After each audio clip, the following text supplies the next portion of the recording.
وَكَيْفِيَّتُهُ, to placing the hands. After you have raised the hands, you drop them. Where are you going to put them? So that's what he wants to tell us now. So placing the hands, وَكَيْفِيَّتُهُ, and how it is done. ثُمَّ يَدَعُ يَدَيْهِ الْيُمْنَى عَلَى الْيُسْرَى عَقِبَ التَّكْبِيرِ. Then he should actually place. ثُمَّ يَدَعُ is supposed to be يَدَهُ. It's not يَدَيْهِ. Do you understand? How is it written in your own? يَدَهُ is correct. ثُمَّ يَضَعُ يَدَهُ الْيُمْنَى عَلَى الْيُسْرَى. Then he should raise, he should place his right hand, meaning his right palm, على اليسرى, upon what? The left. عقب التكبير, afterward the takbir. After he's done with what? The takbir. He should place the right hand, the right palm on top of where? The left. وهو من سنن الأنبياء عليهم السلام.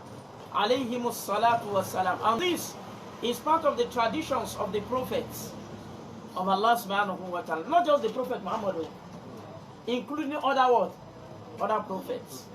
Because the Prophet Muhammad said, Inna ma'shar al-anbiya, that we, the prophets, umirna bi ta'jili madha fitrina, aw kama qala, we have been instructed to hasten up in breaking our fast.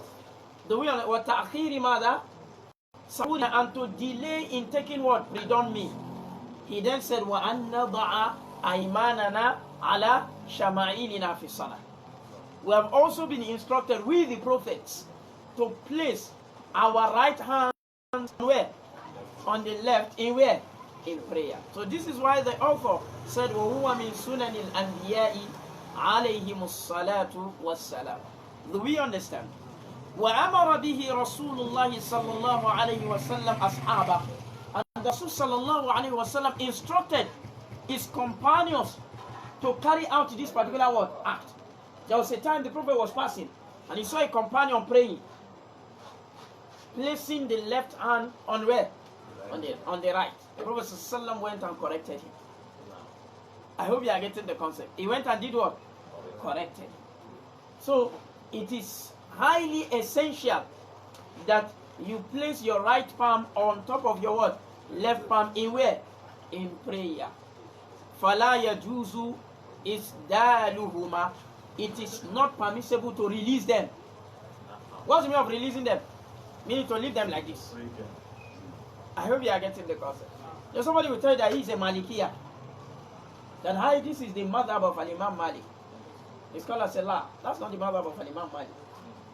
Imam Malik, rahmatullahi ta'ala alayhi, in his book Muwatta, he reported the hadith where the Prophet ﷺ placed, in fact, he reported the hadith that said, the Prophet used to place his right palm on top of what? The left palm. In where?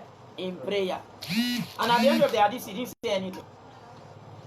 Imam Malik, if he does not see to the authenticity of the hadith, such that he does not work with that hadith, do you understand? At the end of the hadith, you hear him saying, Al-amalu indana laysa ala hadha.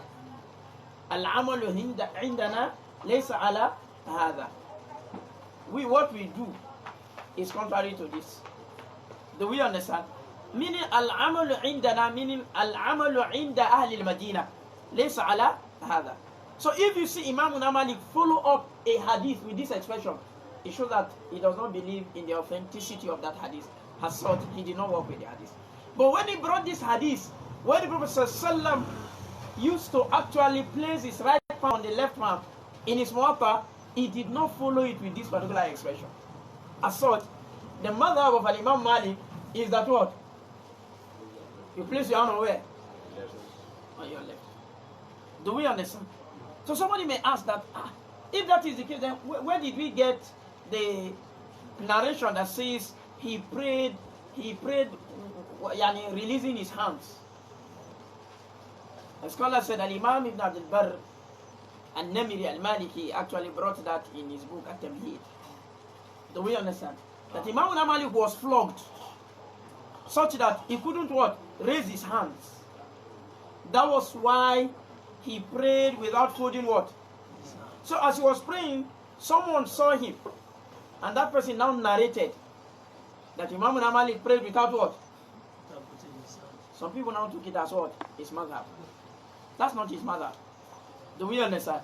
Because Imam Malik, at the later part of his life, he was not going to the masjid to observe the prayer.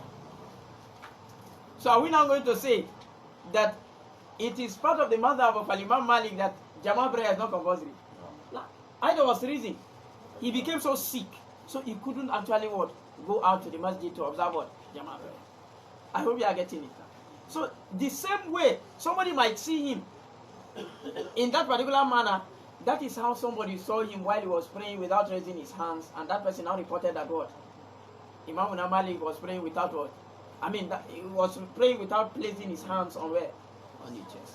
Do we understand? Al-Albani is of the opinion that it's wajib that you place your hands on your what? On your chest in prayer. That's why I said, فَلَا يَجُوزُ إِسْدَالُهُمَا. It's not permissible that you what? You release them. But Jumhurul Ulama, majority of the scholars are of the opinion that it is mustahab. It is what? Mustahab. It is sunnah for you to put your hand on your what? So if you don't put your hand on your chest in prayer, you have not committed any sin. It's not that you'll be denied, you'll be deprived of the reward of that sunnah. I hope you are getting the concept. The reason why they said so was because of the narration that came from Al-Imam Ibn Abi Shayba that Ibn Zubayr was used to pray, not actually what? Placing his hands on the what? On the chest. And we know that Ibn Zubayr was a companion. I hope they are getting the concept. We also know that issues related to salat is tawqifiyya. They are tawqifiyya. So salat is an act of ibadah. You cannot, the companions will not do on their own. I hope they are getting it. So the scholar then said this act of Ibn Zubayr has actually diverted the instruction that we should place our hand on our what? On our chest in prayer from being obligatory to where? To sunnah. As such, it is sunnah. It is not what? It is not compulsory. I hope we understand this. وَيَضَعُ الْيُمْنَ عَلَى